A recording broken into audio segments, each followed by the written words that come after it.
is my first time doing this. I didn't realize it was going to be like a thing. Yeah, it's a lot of steps. I think we're live though. We are. Okay. Hi. Hi, everyone. Hello. Behind the scenes. Yes. Welcome, everyone, to How to Sell $1 Million in Courses with my amazing friends, Abagail and Emylee of the Boss Project. Welcome, ladies. Hello. Hey. Thank you so much for having us. Yeah, we're excited to chat.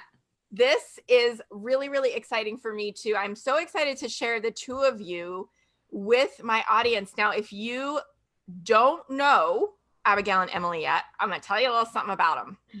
Besides the fact that they're amazing friends of mine. They call themselves Biz Fairy Godmothers, which I love because I'm a hopeless romantic who loves fairy tales. And they are the Biz Fairy Godmothers behind Boss Project, an online education company that helps female small business owners, hello, all of us, all over the world in the mission to grow profitable and sustainable businesses online. Yes. Woohoo! I love that so much. And they are here to talk to us about exactly how they sold $1 million in courses. $1 million in courses. Are you ladies ready? I still can't even believe that happened, first No. of all. Hearing you say it over and over, I'm like, oh yeah, we did that. So yeah, let's do it. Right. So we are going to talk some about the right time to do this, the wrong time to do this in your business, because I think there's a lot of myths out there, exactly when to do this so you set yourself up for success, the most common mistakes high achievers make when growing their businesses online, and what to do instead, and what to do now, regardless of what stage of business you're in, to move toward making your first million. Because if they can do it, you can do it too, right? Mm-hmm. Yeah, yes. Absolutely. Awesome. So I want to know, you work with thousands of women all around the world. When should we be creating our first course and heading toward $1 million in sales from our own course? Well, we have some pretty strict rules around this because I often think that it sounds sexy or exciting or fun. And while it is all of those things, I want you to be successful. That's my goal. And in order for you to be successful, I sometimes think starting an online course is better to wait. It's better to wait. I believe that you should be making at least $100,000 before you consider even selling an online course. And I don't say that to be a Debbie Downer, but it's a less reliable source of income. It's way easier to sell services to other businesses or other clients than it is to go and sell one-to-many, because often you're selling at reduced prices and that requires you having a larger audience to sell to. So I definitely think that's kind of a threshold that makes sense for a lot of people. Because I think what happens is that people will start to see success in their business, typically in the service-based industry, because that's where it's really easy to start. And that's where we suggest people to start. So maybe you're a VA, maybe you're a coach, you're offering design services, you're a photographer, and maybe you're starting to see success, right? You're like replacing that income, you're figuring life out, you're loving it. We trick ourselves, because I believed this, so I know that other people do this. We trick ourselves into thinking that we can immediately replace that income with a digital product like a course. And we think that because we have these photography clients or these design clients, that we can just immediate transition, like literally visit the upside down and have an entirely different business and think that we can kind of pick up right where our existing business left off. I definitely thought that would happen. It doesn't. It didn't. And Abby can definitely break down when we started to see different monies come in. But that's what we gave up. We gave up a very profitable and lucrative, steady, existing, easy service-based business to pursue online courses. And it wasn't like you could just flip a switch. I need more people to be aware that they are two completely different businesses. So while it might be easier to transition once you have an existing audience, once you know how to run a business, you've got your legal ducks in a row, you kind of know how to do this thing, you've maybe made some connections, some friends, etc., it's still like starting a brand new business. And so I just want people, more and more people, to be aware of that it does take time. Thank you for bringing that up. I think that one of the big myths in our space is that everyone should start with a course. No. Build it and they will come. No. And you just put it out there and people are going to buy it. No, right? You can do that. Like literally no one's stopping you. You right. can do that. I like to see results faster than what that strategy is going to provide you. I would like you to replace your income sooner, for you to be proud of the work that you're putting out, for you to not be stressed out, overwhelmed, thinking everything you're doing is wrong. Because it's all of those beliefs when we're like really feeling frazzled and like we're not doing the right thing and our business isn't growing and all of this stuff when we're not making money, right? And so when we create these things, we're literally just, no one knows that we exist or that we offer this or that we even know what we're talking about.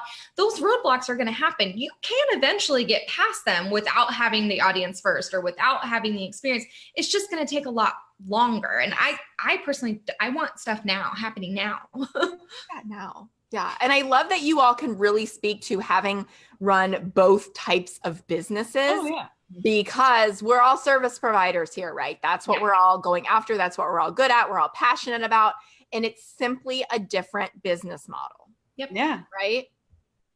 Yeah. It's truly as crazy as saying like, I'm going to go sell luxury homes and now I'm going to go bake cookies. Like right. That's how big of a jump it is. Wow. Like, because you're going from these massive offers to these really teeny tiny things. Like, how many cookies would you have to sell to replace the cost of selling one house? Like, that's the mindset you have to be in. And I think all of a sudden when we're thinking about it on digital versus like service, we get this warped sense of reality, but it's not like that. And when you actually do the math and say, oh, I sold 5 luxury homes last year and made bank. And now all of a sudden you're like, okay, 5 courses or maybe even 50 courses, that's not big of a deal. Unless you're selling $10,000 courses, like you're going to have to be having so much more traffic, higher conversions, more opportunities to reach these people than you've even probably had to even learn how to do selling services. Oh my gosh. So much. Yes. And as an aside, I mean, I would buy a luxury home from you all and let you sell me cookies that I could eat while sitting in my luxury home. But brilliant business model. Absolutely. Because you could do both, but you're really going to be splitting your focus if you're trying, right? Yep. Yeah. 100%. Totally. I love that. And talking about focus, like that's a whole other conversation. Something that we kind of realized when we were making the transition from working with high-end service-based clients and getting those big checks and working really intimately with clients and providing them a lot of collateral, and then also selling courses, we kind of did both for like 2 or 3 months. And it drove us batty. Like it was bananas because you're running 2 completely different businesses at the same time. So I think a lot of people think that too, right? They're like, okay, well, to bridge this gap and to really transition, I'll keep working with clients on this high level to keep that reoccurring revenue, and then also pitch this course over here. Well, now you're talking about 2 different brand messages, copy, images, conversations, engagement, 2 completely different strategies for growth, different conversations in your inbox with people who are, emailing, literally reaching out to you.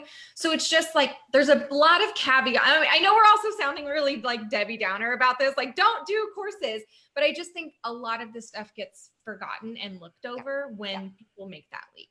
Yep. And that's exactly why I wanted to have you all here, because this is the true behind the scenes honesty of what it takes to sell $1 million in courses. Yeah. And it's not the, hey, buy my course on courses and you'll go out and make $1 million. We don't even have a course on courses.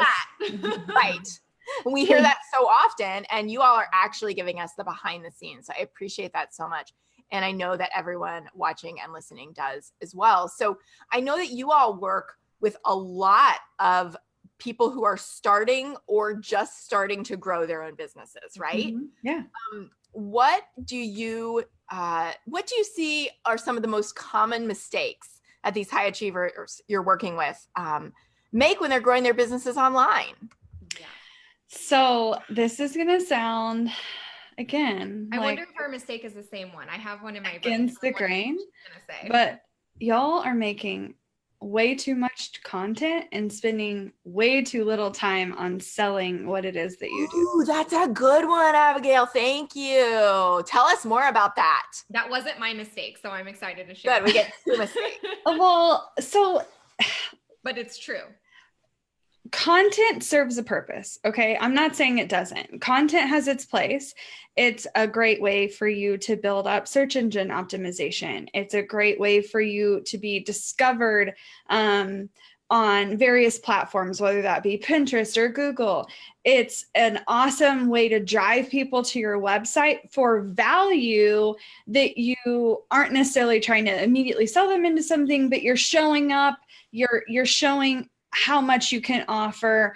It shows your expertise. It allows you to answer client questions. Like, it has a purpose. I'm not saying content doesn't have a purpose, but oftentimes people use it as a crutch. Well, if I just go write this blog post, or if I just go post over on Instagram, then instantly I'm going to have the clients that I want. And that's simply not true. You have to go out of your way to have the right conversations with the right people when you're getting started. And I think a lot of this is simply a networking problem. We have unlearned how to network, and we have decided that we can do it all behind our phones. And I don't necessarily think that's true. I think the simplest and the fastest way for you to get started is by utilizing the network you already have to reach the people that are in your circle, whether you realize it or not, and sell the services that they need and they just don't have access to currently. Yes. And so it's not hard. It's just you doing things that maybe make you uncomfortable. Yes. And I love that you're bringing up the mindset, because we're going to talk a little bit more about that and how they can hear more from all of us around mindset at the end of this interview. So stick around, ladies. But I think that it's so true, right? That warm market piece is key. And it's something that so many of us skip because it's uncomfortable. Yeah. Because we haven't learned the comfort with sales. Well, and it's not as sexy as like making friends on Instagram and Right. selling on Getting Instagram and doing followers or fun stuff like that, right? Like, Yeah. I feel like a lot of us as high achievers and people who start our own businesses, like, have a little bit of a desire to be like Insta famous and be seen and validated with our thoughts and our products and our services online. And that's what spending time in those platforms does for us in the beginning. And truthfully, the entire time you're in business, posting on those platforms. But we trick ourselves into thinking that those are the end all be all for growing our business. And it just isn't. Well, what's your mistake, Emily? Okay, so my mistake, and again, because we did this, so I'm sharing all of our dirty laundry. This is applicable to both service-based people who want to stay in services and service-based people who want to also transition to courses. Giving up on one thing too soon. So we've done this with services and clients and with courses. So again, I come back to it's sexy and fun. So I know why you're doing these things, right? You maybe start one service, or you're talking to these people over here, or you create one course and you're talking to these people over here, and maybe it actually does something. You sell some courses on a webinar, you get some clients in the door, and all of a sudden you're thinking of all of the other people you could serve and all of the other things that you could offer. And we shelve that and fulfill those clients and sell those courses, and then make something new and start something fresh and relaunch this thing. And I'm telling you from so much experience and mistakes, and also learning from mentors who are like multi-million-dollar business owners who have one thing. Oh my gosh. One thing, one course on one thing, one service offering one thing. And I'm telling you, like, if you just reiterate the same thing, you will learn so much, and you will be able to scale that one thing faster than like 10 little minions. Beautiful. I love that. Okay. So I have one thing. Yes, you do. And so do you. So tell me, what's your one thing? I wish we only had one thing. Well, we don't. One main thing, right? We do have a main thing. Yes, we have a signature program, and it's been our bread and butter for 2 years. It's called the Strategy Academy, and we take small businesses from just starting and trying to find and identify the service they want to get them to being a full-time creative and guiding them through that process, all the way up to like giving them the team and like understanding how to automate. And so it's definitely been our signature program, but I honestly could not count the number of courses we've created in the last 4 years. Yep. Literally, like there's probably at least 50. I'm not joking. And it's so funny because every time we come back to the drawing board of strategy, it's like, what if we just focus on Strategy Academy again and scale that because it's our signature thing? And we're like, yeah. And we do that. And then it's like, shiny object over here, let's offer this. And we do that because like this is going to happen. And sometimes it benefits you and like gets you like the ground running, because truthfully, like one of those shiny objects, we actually created this before our signature program, has been like the gateway drug to all of our other programs. And it's been the thing that we've really become most known for, which is our program Trello for Business, that teaches you how to use Trello as a project management system to organize and create automations and systems in your business. That thing has been like catapulted a lot of our other course sales, but you don't know that until you try it. So I'm not saying it's bad every time to kind of venture off and try something, but there's so many people I know who are in our own student groups who are in this transition of leaving services and pursuing courses. And they report back to us like, okay, so I'm going to create now a membership platform. I've created this course, but I'm creating a membership platform, or, vice versa. It doesn't matter which order it goes. It's just something different. And we ask them, okay, so well, what are the stats of your current program, and how are the conversions, and how did it sale last, and what promotions are you doing? And literally everything over here is working amazingly. And I'm like, how about you just do more of what's working and see more results through that? It's not done yet. It's not done. It's not done.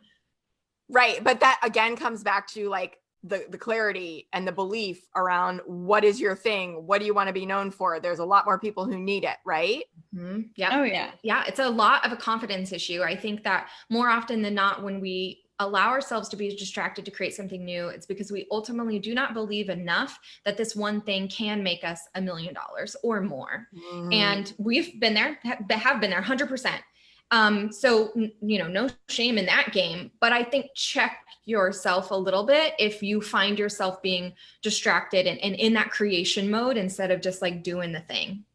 Oh my gosh. 2 power tips, power players here. That is fantastic. All right, let's talk about how you help your students and your clients to figure out what to do now in each stage of business to move toward making their first million. Mm-hmm. How do you help? We've talked about how you recommend making 6 figures and owning that it's a completely different business model before thinking about switching from services to courses. What are the stages? How have you done that for yourself? How do you help others to do that? It's kind of complicated because I don't think there's one right or wrong path for someone to take. Ultimately, it's you making a decision to pursue something. And then when you decide to make a change, you have to give up something to become a new person or new version of yourself.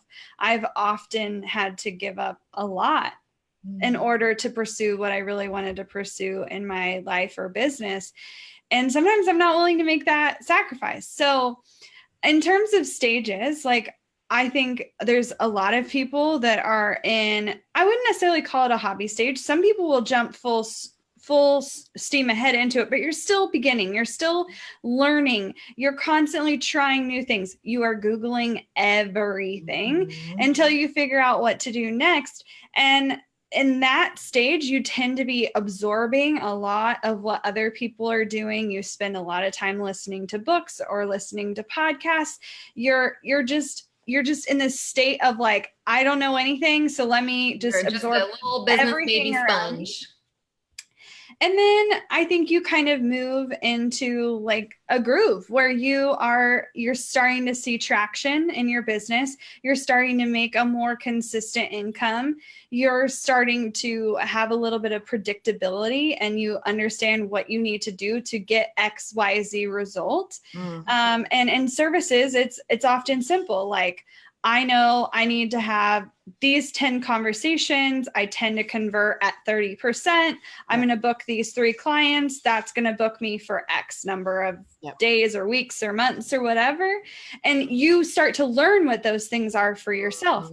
And so you create predictability in your business. And then I think everyone hits a creativity wall where you become bored or not challenged enough inside of your own business. Especially high achieving creatives. Yes. We get you. So if you are making at least $100,000 at this point, often you need to address how you want to fulfill that kind of wall. Like, how do I want to change? And sometimes it doesn't mean changing your business. Sometimes it doesn't mean going off and creating a course or pivoting or whatever.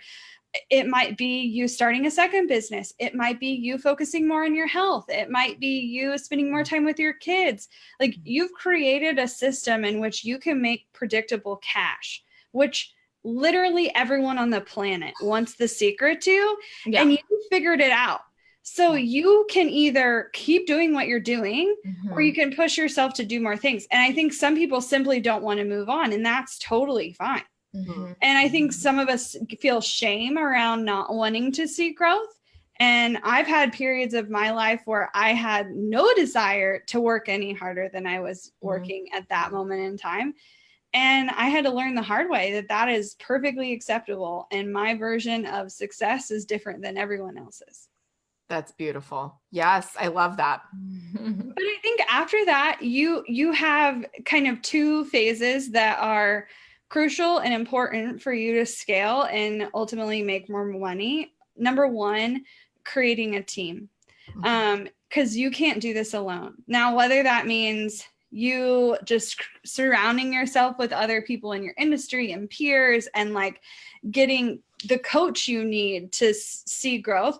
Sometimes it's as simple as that, but the majority of people I know who are scaling past 500,000 in their business are employing other people. They're not doing this alone, whether it's an assistant or someone helping with operations or someone posting on social media or helping with ads or all of the above. I've seen teams of 2 up to teams of 20 that are successfully scaling their business. But at some point, the team isn't going to be enough, and you're going to have to change the way your business operates to scale. And that's the hardest and most challenging piece or point of growth if you want to hit $1 million is automating how you sell.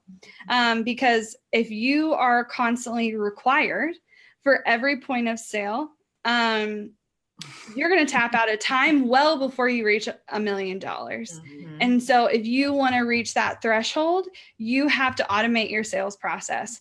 For a lot of course creators, that means creating evergreen funnels, but you can automate the sales process in any industry with anything you want to sell, but that is what's required to get you to the next level. Okay. And at what point, and based on your all's experience and pain and what you would do same and differently, at what point do you recommend automating the sales process? At what revenue point? We started seeing the need, I feel like, at about 350 to 450,000 of being like, okay, we got it here on our own with the team and things we were doing and whatever. But like, if we want to scale, we need more people, we need bigger numbers, we need consistent higher numbers. And so for that to happen, we needed to see some sort of automation happen. Cool. That's really helpful. I love that. Now you all serve a really big audience, right? Yes, we do. which is part of this too. I think that's so important, is that having a larger audience is something that people seem to like forget or beat themselves up around. Like, why can't I figure out how to make $1 million? Well, are you comparing yourself to somebody with a massive audience to sell to? Right. Well, first of all, I have some stuff to say about large audiences. Everyone starts at zero. Okay. Like forget, like you guys need to stop worrying about, like we've been in business 4 years to get to where we are today. And the unfortunate / I guess fortunate for y'all is we have followers that are no longer in business. They don't follow our business. They're technically following us on Instagram or technically on our email list, but they're not paying attention anymore. When you're in business long enough, sometimes your bigger numbers are just a false representation of your past. And so what's more important is active engagement and participation. And so the actual number of followers is irrelevant. I believe that my personal belief on all of this is I do believe you need to have a large amount of people somewhere in at least one space, whether that's a bunch of traffic to your website and they're opting into your funnels, great. If it's a bunch of people on your email list, but you're non-existent on Instagram, great. If it's the other way around, great. It does not need to be in all of those places, right? But it does have to be in one of them. Yeah, because without an audience, if we're talking about courses specifically, who are you going to sell to? Because if you're going to ultimately automate the sales process, you have to have somewhere to send them. And you can't do that without numbers, because your conversions will go down over time. That's just how it The larger works. your audience grows, the lower your conversions get. Which is, again, such a great point about why not to start with the course. Yes. Because like you said, you don't have the massive audience at the beginning. Everyone's starting from zero. And what will happen, because this happened to us, is your audience will trick you. So in all the best ways, they love you so much that they will fool you. So what happens is you might sell your first course and your conversion rates are gangbusters. Like I think our first conversion rate on our webinar was like 60-something%. Unheard of. Yeah. That will not maintain. You have your raving fans at the beginning. And if they love you and if it's right for them, they're probably going to buy with very little persuasion. That gets less and less. We saw this start to tap out, Abby, 2 years into selling courses? Literally, and it also happens when you start selling the same thing versus like our selling raving fans were like, oh, you guys have bought everything and we don't have anything new. So that's why like this is drastically going down. And so just be aware of that. Like numbers that you get at the beginning might not be of representation from what you keep getting. Yeah. But that can totally be like, I hit the jackpot, right? Yeah. And then you think it's going to last forever because that's what your brain says.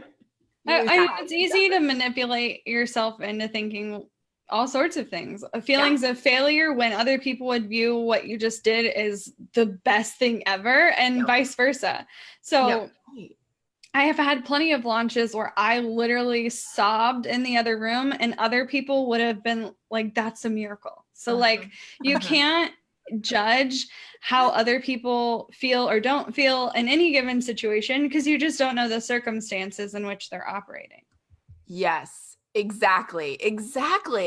Yeah. And one of the things that you all are very open about that makes you unique is that you are co-founders in this business. Your business looks really different because there are two of you. Yes. Our business is a lot more expensive than most people's businesses because there are two of us. Yeah. Right. Exactly.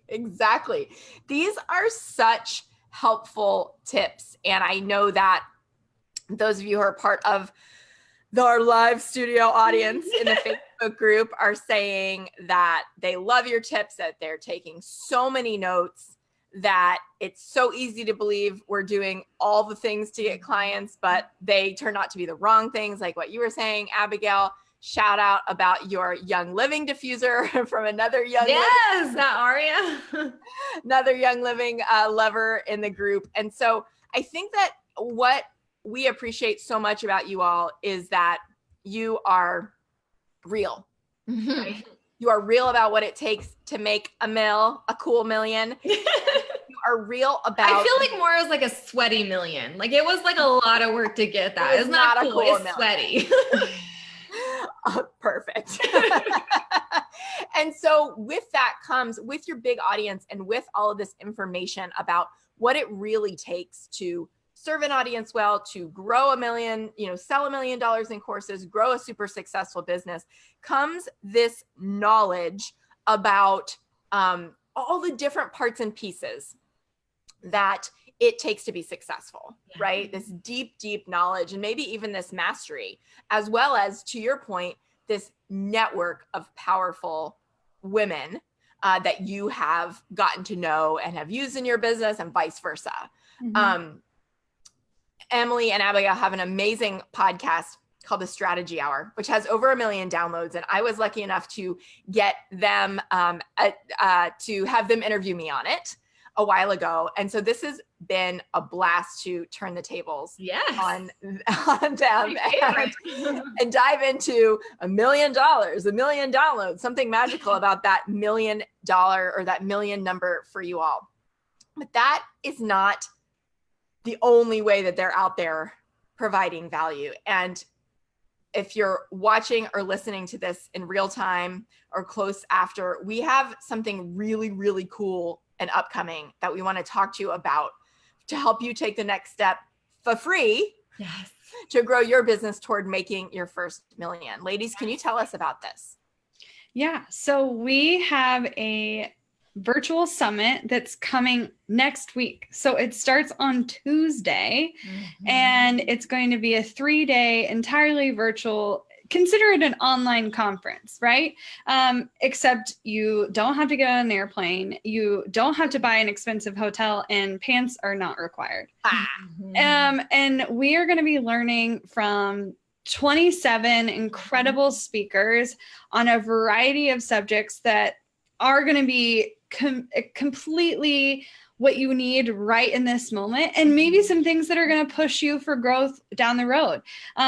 But we're excited. We're talking all about marketing, scaling, and the mindset required for both over those 3 days. And it's going to be incredible. So I know that you have a special link for them to sign up and grab their all access pass. Their free pass, and potentially upgrade. So Emily, do you want to talk a little bit about that? Yeah, so I think Christine's going to pop that link in the comments for you guys, and we'll share it. We'll make sure you guys get it, but you can sign up for free. It's 100% free over 3 days. You can access every single keynote and breakout session, but the caveat is they're only live for 24 hours. And so unless you can really dedicate 3 straight days to us and catch up over the breakout sessions that are happening at the same time, you're going to want to do the no-brainer move and upgrade to the VIP All Access Pass. If you do it before the summit starts, you save $50. It is only $47 before the summit starts. So like less than $2 a person. If you get it before Tuesday, it's only $47. So here's what that gives you. You can attend the summit live. You can come to every session still. You can chat with our speakers live in the comments, but you also get every single session, keynotes and breakouts loaded up in a course portal for life. So you can watch them on replay. You can pause, rewind, fast forward, watch them in 6 months or 6 years. It doesn't matter. Whenever your business is changing or growing, or you want to untap a new strategy, you can access those lessons whenever you want. You also get an entrance into our mega giveaway. Now, this one is amazing. I'm always so thankful for all of our speakers who say yes to gifting you guys some incredible goodies. So our giveaway is a little bit different in the fact that we have, I think, over 27 different giveaway items, and we pull 25 different winners. So it's not one person who's getting everything, because that's kind of overwhelming, and it may be stuff that you don't really need, but we pull a different winner for every single different item. So your chances of winning are exponential, like so high, but only if you get that VIP All Access Pass. So when you sign up for free by going to Christine's link, on the thank you page is going to be an opportunity. It's like, hey, but wait, grab your pass. That's where you're going to want to do that. Go ahead and click that button so you don't forget, and the price is $97 on Tuesday. Just do it now so you get it and you save $50. Yeah, well, tell us a little bit about, because Christine is teaching in our summit. So tell us a little bit about your talk. Yes. So I have recorded and created a special presentation called Mastering Your Mindset: How to Overcome Procrastination, Perfectionism, and Self-Doubt to Build Your Business. Because as the three of us know, those things are common to every single passionate high achiever out there. every single client I've ever worked with, me, you all, we all deal with this stuff. And the sooner we own it and learn how to manage it in our lives and move through it and move past it, the more successful we can be faster. Yeah. And so I talk specifically about how to deal with all this, how to overcome it, the hacks that have worked best for me and for my clients over these years that I've been working with them and testing them in order to, right, replace your income, quit your job, scale to 6 figures, and then set yourself up if you want to do courses, right?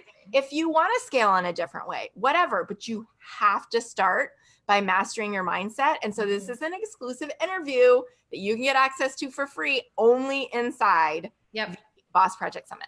And your session is getting dropped at 1 Central Standard Time on Thursday, August 22nd. So it's the third day of our summit. We're wrapping up with a lot of mindset work and scaling conversations. I'm super excited about that.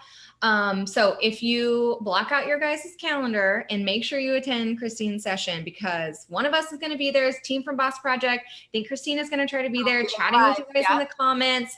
So like one of my favorite parts of the entire summit. So we tried to create, we know it can't replace like the benefit of an in-person conference or retreat. Like we've been to them, we know the benefit of that, but we tried to like create as much camaraderie as we could in the virtual space. And so what the chat room does is we have a new chat role load up for every single session. Someone from Boss Project is there, and a speaker is like all of our speakers are going to try to be there and like literally chatting with you inside the comments, but that only is there for people who attend live. And so pick your sessions that you want to make sure that you're like want to build the relationship with the speaker or with other people in that conversation. You don't obviously have to go to every session live, especially if you're grabbing that pass, you're going to have access to the stuff forever. But if you want to build these relationships, network a little bit, get some business besties, then be there. This is such a great point. And really, you all run your summit in such a different way than most people do, where it really is a chance to meet people, to network, to chat live with the person who's speaking. Right? I'm sorry. You're basically getting like a strategy session from our speakers inside the comments. So like you better free. be there. Come on. Right. And again, less than $2 per speaker, like less than, I don't know, buying a song or an app or I know, right? Less than a coffee, you know? Yep. It's the cost of a pedicure. So like if you can trade your pedicure for 1 month, come to this conference virtual summit, explode your brain with strategies, move forward, and you're going to make that back like tenfold. I love that from the biz fairy godmothers themselves. The link is pinned for you. And ladies, thank you so much. Yeah. What would you love to leave us with from everything that we've talked about or anything that we might not have said so far? Oh man. What have we not covered? I guess I would just say, because I don't hear it enough, even though I try to tell myself every day, is give yourself some grace. Your timeline for when and how everything happens and how you achieve your goals is your own. And it's really easy to get caught in the comparison trap of like, I literally remember saying to Emily, I would look at someone and be like, I think they're just 6 months ahead of us. Like, I think if we just do these things, we'll be where they're at in 6 months. And it's really easy to feel not good enough or like you're failing. That never changes. Someone is always ahead of you. So that's never going to go away. Slash, if you're following specific people and you're like, they're just 6 months ahead of us. In 6 months, they're still ahead of you. Yeah, so, how time works. I didn't like totally grasp that when I was getting started, but not even just getting started. I still think that. So I would just say, give yourself some grace. Know it's okay to change your mind and change what you want to do or change what you're passionate about. Guilty. We've done that a lot. So, I mean, that's all I have to say. But I really hope you guys make time to come next week, and I'm excited about it. Emily, anything specifically? Yeah, I want to share, and I'm straight up taking this from a coach that we worked with last year, but it stuck with me. I wrote it on a Post-it note, and I want to share it with you guys because I think it hit home for me because I identify as a high achiever, and I feel like this group is very similar in the sense of like, what's the next goal and what's the next thing? And let me like make this thing be my end all be all for these wild and like Oprah sized goals that we say that you have, right? And so what our coach said to us last year was having a $10 million business, like raise your hand virtually if that's kind of a goal of yours, might not be the best way to make $10 million. So when she said that to me, I was like, wait, what? Like I was putting all of my energy, brain, blood, sweat, tears, disappointment, frustrations, expectations, everything in me wanting my Oprah-sized financial goals and freedom goals and lifestyle goals and whatever it was to come from this one thing. And when it wasn't providing that fast enough for me, I convinced myself that I was doing something wrong and that I wouldn't get there and that I wasn't in the right industry or I was behind or whatever. We trick ourselves into all of these things. And so what she kind of opened my eyes to is I can still have that goal. That's not the problem, but maybe expecting it from just one singular thing might not be the best solution. Wow. Something to think about as we move forward, right? Yeah. I love that. Abagail Emylee, thank you so much for being a part of this. Thank you to everyone who joined us live. Lots of thank yous going on in the comments. Right back to you, ladies.